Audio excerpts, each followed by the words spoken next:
किसी भी देश के इतिहास के साथ दो बातें ज़रूर जुड़ी होती हैं। इतिहास जितना दिलचस्प होता है उतना ही रहस्यमय भी होता है।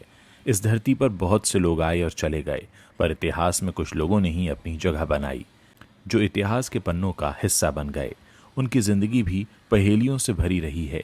ऐसे ही एक किरदार हैं पेशवा नाना साहेब, जिनकी ज़िंदगी बहुत प्रेरणादायक रही और उनकी मौत एक पहेली बन गई।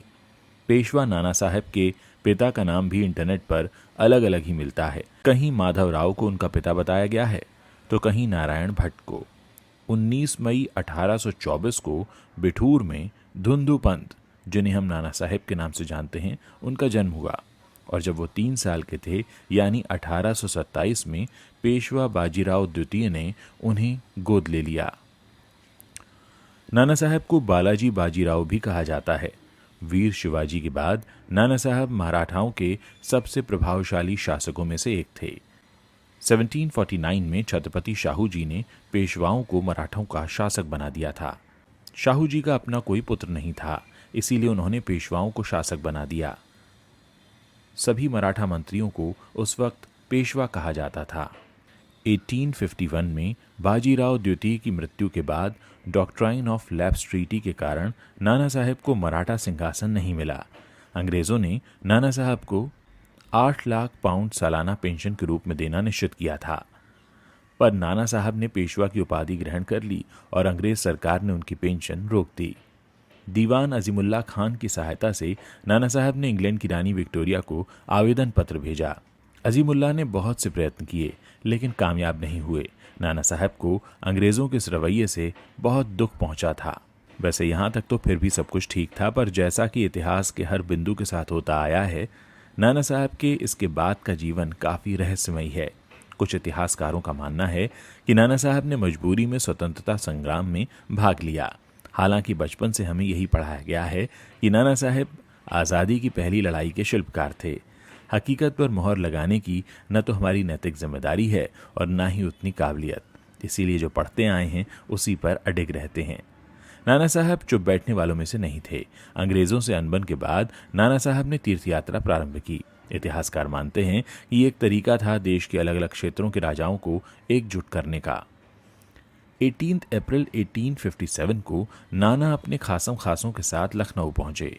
मुगल बादशाह बहादुर शाह, बेगम जीनत महल और दिल्ली दरबार के अन्य लोगों से भी मिले। लखनऊ से चलकर फिर वो अंबाला पहुंचे। इसके अलावा नाना साहब बिहार के कुंवर सिंह से भी मिले। जैसा कि हम सभी जानते हैं, 1857 की क्रांति इसीलिए सफल नहीं हो पाई क्योंकि क्रांति तय तारीख पर शुरू ही नहीं हुई। जनवरी 1857 में एक छोटी सी बात पर कोलकाता के दमदम क्षेत्र में क्रांति शुरू हो गई, पर नाना ने तय तारीख यानी 31 मई तक रुकने का निर्णय लिया। क्रांति का कारण था सुअर और गाय के मांस से बने कार्ट्रिजेस, जिसे सैनिकों को अपने दांत से फाड़ना पड़ता था। पुराने कार्ट्रिजेस को हाथों से तोड़ा जा सकता था, पर अंग्रेजों ने नई तरह के कार्ट्रिजेस लाकर सैनिकों को विद्रोह करने के लिए मजबूर कर दिया। 1857 की क्रांति के साथ कई किंवदंतियां भी हैं, जिससे क्रांतिकारियों का भी दोहरा चरित्र सामने आता है। सती चौरा घाट पर सैकड़ों निर्दोष अंग्रेज महिलाओं और बच्चों को मौत के घाट उतारना उन्हीं घटनाओं में से एक है। नाना साहब का जीवन अंग्रेजों से लड़ते लड़ते ही बीता, पर उनकी मृत्यु एक रहस्य बन गई। कानपुर पर अंग्रेजों के दोबारा कब्जे के बाद से ही नाना साहब के ठौर ठिकाने की सही जानकारी नहीं है। नाना के गायब होने के बाद उनके विश्वास पात्र सेनापति तात्या टोपे ने कानपुर पर अधिकार करने की कोशिश की, पर कामयाब नहीं हो पाए। कानपुर से लापता होने के बाद नाना साहब के जीवन का सही कोई प्रमाण या दस्तावेज नहीं है।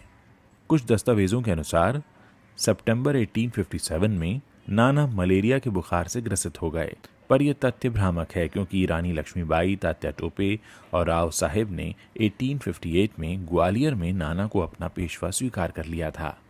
1859 में नाना साहब नेपाल चले गए थे।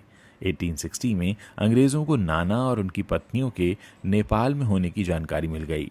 कुछ इतिहासकारों का यह भी मानना है कि नेपाल में रहने के दौरान ही शिकार के दौरान नाना साहब बाघ के हमले का शिकार हो गए थे। अगर ऐसा है तो 1860 में ब्राह्मण वेंकटेश्वर ने अंग्रेजों के नेपाल में होने की खबर कैसे दी? तब वो ब्राह्मण कौन था जो गुजरात के सीहोर के एक मंदिर में 46 साल तक दयानंद महाराज बनकर रह रहा था। किसी की जिंदगी इतनी सुलझी हुई और मृत्यु इतनी उलझी हुई कैसे हो सकती है, इस पर यकीन करना मुश्किल है। 1970 के दशक में केशवलाल मेहता, जो कि नाना साहब के पोते हैं, उनके घर से 3 दस्तावेज पाए गए। उन दस्तावेजों में से 2 दस्तावेजों पर स्वयं नाना साहब के हस्ताक्षर थे। ये दोनों पत्र नाना ने अपने गुरु हर्षराम मेहता और उनके भाई कल्याण जी मेहता को लिखे थे। कल्याण जी ने नाना साहब की अंग्रेजों से बचने में सहायता की थी। कल्याण जी की डायरी भी यही कहती है कि किस तरह नाना साहब गुजरात आए थे। डायरी के मुताबिक नाना जी की मृत्यु 1903 में हुई। वैसे एक कहानी और भी है। 1953 के एक हिंदी समाचार पत्र के अनुसार नाना साहब 1926 तक जीवित थे। ये दावा किया था बाजीराव उर्फ सूरज प्रताप ने, जो खुद को पेशवा नाना साहब के पौत्र बता रहे थे। इतिहासकारों ने नाना की मृत्यु की कोई और तारीख बताई थी। सूरज प्रताप उत्तर प्रदेश असेंबली के स्पीकर A.G. खेर से मिले और उन्हें अजीमुल्ला खान की डायरी का हिंदी अनुवाद सौंपा। डायरी के अनुसार नाना साहब 1857 की लड़ाई के बाद नेपाल में छुपे हुए थे, पर उनकी मृत्यु वहां नहीं हुई। अंग्रेजों को चकमा देने के लिए उन्हें गलत जानकारी दी गई थी। अजीमुल्ला खान की डायरी के अनुसार नाना अपने 3 बेटों के साथ प्रतापगढ़ गए। उनके सबसे छोटे बेटे ने एक कायस्थ कन्या से विवाह भी किया। उस डायरी के अनुसार नाना की मृत्यु गोमती नदी के किनारे सीतापुर में सन 1926 में हुई। अंग्रेजों ने नाना की खोज तो छोड़ दी, पर हम भारतीयों के पास भी उनकी मृत्यु का कोई सही दस्तावेज मौजूद नहीं है। क्या आप आगे भी ऐसी ऐतिहासिक और रहस्यमय कहानियां सुनना चाहते हैं? अगर हाँ, तो इस वीडियो के नीचे कमेंट करके हमें बता सकते हैं, और अगर ये वीडियो पसंद आया हो तो इसे अपने दोस्तों के साथ शेयर कर सकते हैं।